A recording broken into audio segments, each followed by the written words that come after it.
morning, church. Good evening, church. Been a long day, but praise the Lord, we've made it here. I'm going to open us with prayer, and then we'll sing another song of worship unto the Lord. Let us pray. Dear Heavenly Father, we thank you that you sustain us, Lord. You are a good God, Lord, and you know the things that we need. Lord, as we gather, we gather to hear your word, and we gather in fellowship, Lord, and thank you that we can come together openly like this, Lord. We pray these things in Jesus' name. Amen.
Thank you, everybody.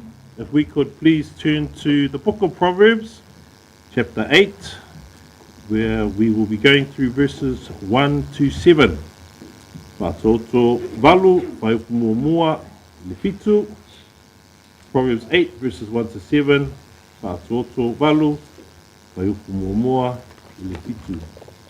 We will open up in English, followed by our Samoan speakers, please.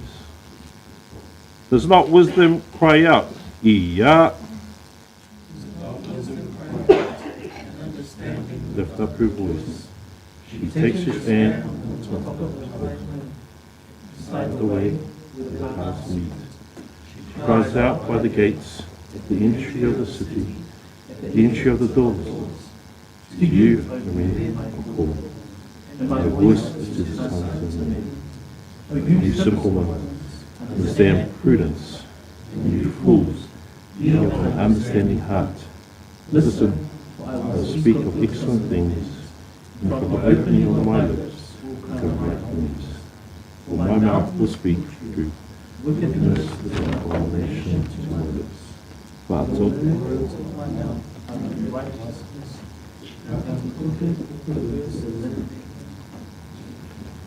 Pātoto walu, whaiupumuamua, I le fitu.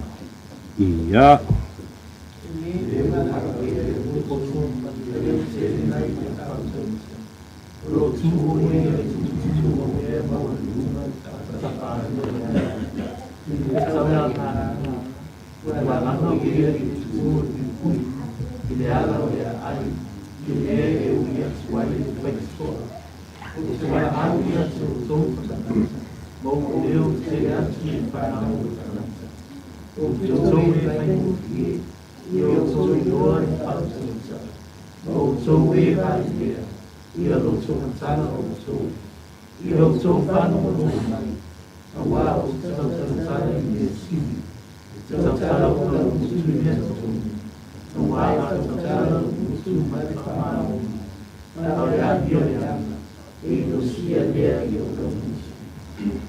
Let us pray. Heavenly Father, thank you for your word. Thank you that it is everlasting, Lord. And today we come to chapter 8 of Proverbs, Lord, where we are reacquainted with wisdom. Lord, we pray for wisdom for ourselves, as you say in James, he who lacks it, we pray for it, and you will give abundantly, you will give generously. Lord, we pray for that for us today and always, Lord, knowing that the epitome of wisdom is Christ Jesus, Lord. As we pursue wisdom, as Christians, we are pursuing Christ. And so that is our heart tonight and always. In Jesus' name we pray. Amen. Just a little review of our last session in Proverbs. We completed the 7th chapter of the book of Proverbs, where we saw the terrible ending of the young man, lured into the deadly trap of the immoral woman. Temptation has turned into fully blown sin by the foolish man's unwise ways. He allowed himself bit by bit to be enticed by the adulteress, and as verse 23 sadly depicts, as a bird hastens to the snare, so he does not know that it will cost him his life. The despicable impact of adultery is not a light slap on the hand, but a path to death. Verse 27, her house is the way to hell, descending to the chambers of death. Brothers and sisters, we need to avoid adultery, lust, or any sinful desires by guarding our hearts and focusing on godly things, godly disciplines that will naturally manifest the fruit of the Spirit. Today we lift out of the heaviness of adultery and sexual immorality and see again the wonder of wisdom. We ended the 7th chapter with the ugliness of adulterous sin and start chapter 8 with the beauty of wisdom. We see a contrast between something done in the dark and something else proclaimed openly in the light. Let's look into today's verses. What I will have us do is we'll try to stay in the book of Proverbs and we'll look at past passages that we have read. So we will read in English and then Samoan, please, verses 1 to 3. So verses 1 to 3 in English, and then we'll have it followed in Samoan, please. Does not wisdom cry out? Iya. Does not wisdom cry out? And understanding of the ruthless. She takes his hand on the top of the hill, beside the way the path leads. She cries out by the gates, at the entry of the cities, at the entrance of the doors. In Samoan, please. Iya.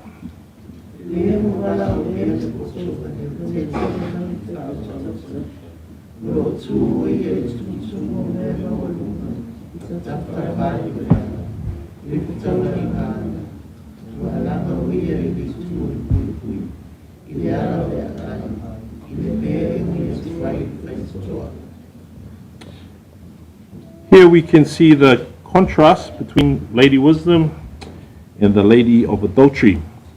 I'll turn back to chapter 1 because we've seen this before. You just turn your pages back to chapter 1 and look at what it says in verses 20 and 21. I will read it from the ESV version here. similar to what we've just read. Chapter 1, verse 20 and 21. Wisdom cries aloud in the street, in the markets she raises her voice. At the head of the noisy streets she cries out. At the entrance of the city gates she speaks.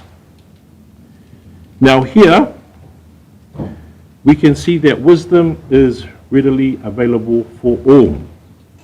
It is not something that needs to be hidden because there is no shame in wisdom.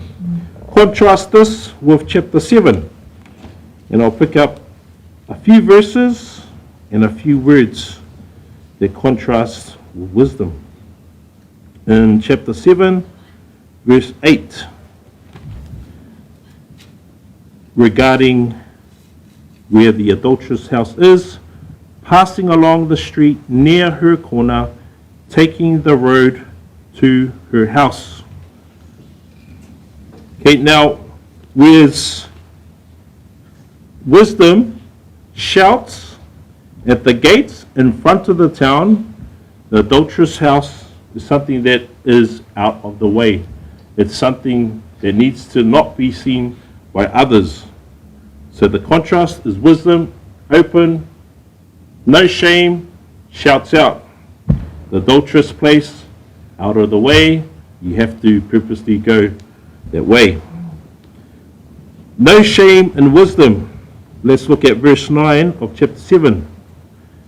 In the twilight, in the evening, at the time of night and darkness. Now the context here is a young man who is going down the road towards the adulteress. He's not doing it in the afternoon where everybody is around.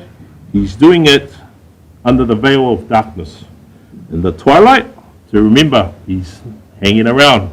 In the twilight, which turns into the evening, and in the time of night, at the time of night, and then darkness. There is shame connected with darkness. The verse 12, this is regarding the lady. Now in the street, now in the market, and at every corner she lies in wait. I know some versions have the word lurking or lurks. Now when you're lurking or you lurk, there is a shadiness to your behavior because you're trying to hide and trying to sneak up on someone. Wisdom does not do that. Wisdom openly proclaims. Wisdom raises her voice. And where is she doing that? At the crossroads, she takes her stands beside the gates in front of the town. There is no shame of wisdom, contrasted with the shame of adultery.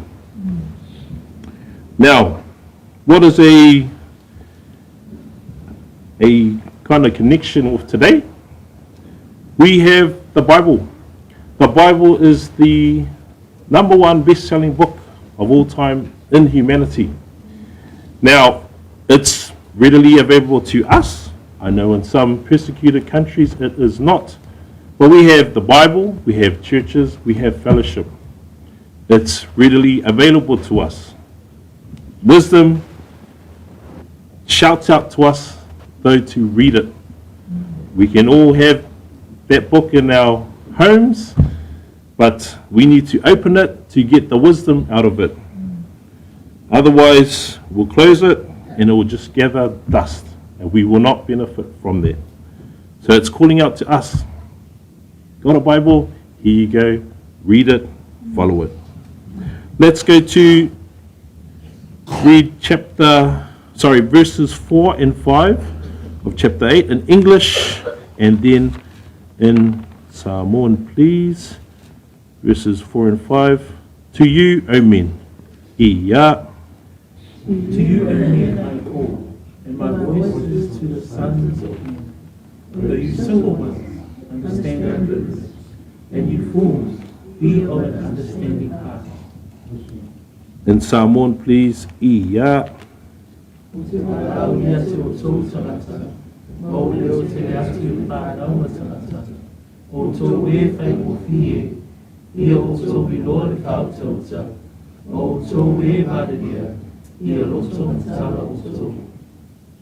Again, we've seen a passage similar to this.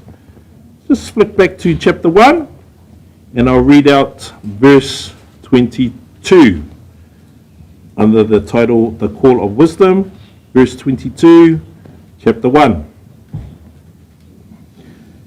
How long, O simple ones, will you love being simple? How long will scoffers delight in their scoffing, and fools hate knowledge? Now, the word simple, some versions say naive ones. I've shared this before about being simple, where you just take in any bit of information without having discernment. And so the word prudence is what simple ones need to have. Allow the right things to come in, and then shut out the things that should not be coming into your mind and into your heart. The word fools is, the meaning that I found was that it's a dullard, an arrogant one, a stupid fellow. And it says, verses 4 and 5, to you, O men, I call, and my cries to the children of man. This is mankind in general. O simple ones, learn prudence. O fools, learn sense. Fools, understand wisdom. And so here is an opportunity for those of us who are simple, who are fools, to not stay in that position. There is a chance for us to gain prudence. There is a chance for us to gain wisdom. And like I said before, wisdom is calling out. So everybody has an opportunity to gather it. This is not thinking about intellectual assent or being smarter than others. Wisdom is available to us all. Let's read verses 6 and 7 of chapter 8 in English and then in Samoan, please. Verses 6 and 7. Listen, for I will speak. Iya. Listen, for I will speak of excellent things, and from the opening of my lips will come right things. For my mouth will speak truth. Wickedness is an abomination to my lips. In Samoan, please. Iya. Ia o so whai awa au se tau talatala I mea sili. Ia tau tala o la mutu mea tonu. Awa a tau tala mutu man whamau. Anani o lea. Now I'm going to jump to chapter 6, again trying to make the contrast between wisdom and what is not wisdom. Chapter 6, and I'll read verses 17 to 19. Things that God hates. There are 6 things that the Lord hates. 7 that are an abomination to him: haughty eyes, a lying tongue, and hands that shed innocent blood, a heart that devises wicked plans, feet that make haste to run to evil, a false witness who breathes out lies, and one who sows discord among the brothers. Now, why do I bring this up? Because in verse 6 and 7, it speaks of the opposite. And seeing what God hates, we can work out that the opposite would be something that he would love. And this is what wisdom represents. For my mouth will utter truth. Wickedness is an abomination to my lips. Verse 6 too. Herefore I will speak noble things, and from my lips will come what is right. And again, verse 7, for my mouth will utter truth. Wickedness is an abomination to my lips. In chapter 6, we saw something that God hates is someone who spreads strife. Where here, wisdom speaks noble things or excellent things. In chapter 6, talks about things that are false. But here it says, he will reveal right things. Or my lips will come, from my lips will come what is right. In chapter 6, God hates a lying tongue. But in verse 7 in chapter 8, it says, my mouth will utter truth. And then it says in verse 19 in chapter 6, that God hates a heart that devises wicked plans. In verse 7, we see that wickedness is an abomination to my lips. Now, I've tried to make the contrast here between the chapter 7 and chapter 8 that we're just starting here, where adultery or sin in general is something that has shame, we need to hide, something that's done in secret. Where wisdom has no shame, can be openly proclaimed, and is available to all. As we've kept looking back at some of the passages of Proverbs, let's come back to being reminded about the overarching theme of Proverbs, which is in Proverbs 1-7. Proverbs 1-7. I will read it in English, and then we'll have it read in Samoan, please. Proverbs 1:7. The fear of the Lord is the beginning of knowledge.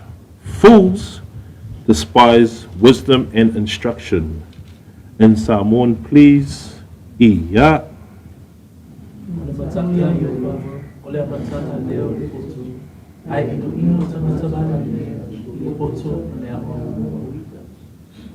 The main theme of Proverbs is the fear of the Lord, or having a deep reverence for God. Why? Because as we've just read, Proverbs 1:7, it is the beginning of knowledge. In Proverbs 9:10, it says it is the beginning of wisdom. So as we have started this chapter 8, being reacquainted with wisdom again, it is good to be reminded of these very strong truths. MacArthur states that the fear of the Lord is a state of mind in which one's own attitudes, will, feelings, deeds, and goals are exchanged for God's.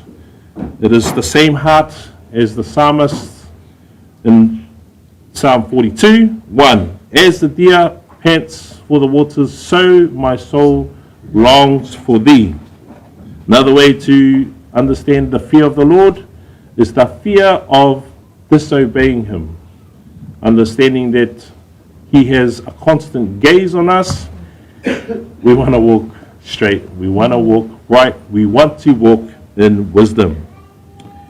May we take hold of wisdom's call. First, that there is a God and that we must fear him, revere him. Wisdom is available to us in Scripture, in Bible studies, fellowship, prayer, and abiding in Christ. After all, Colossians 2:2-3 shares that Christ himself is where the treasures of wisdom and knowledge are to be found. Praise God, family. Let us stand, sing, worship to our God before we open in corporate prayer.